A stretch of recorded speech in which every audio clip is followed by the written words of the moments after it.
I mean, this is fairly accurate. You know, if something happens, I had training, so my weekend, I had training all weekend for the Navy Reserves out in California, outside of San Francisco. It was a busy weekend.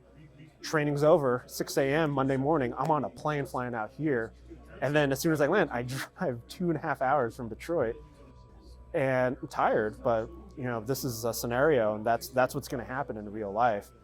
And the fact that they actually set up an environment for us to test in.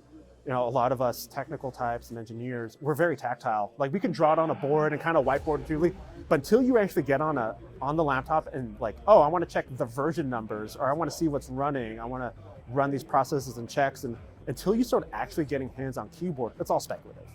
And a lot of board games, maybe at a leadership level, are like that. It's like, here's what we would vaguely do, here's our vague playbook, but until you actually put it in play and put it in a real life, a closer to real life situation, it's all pen and paper.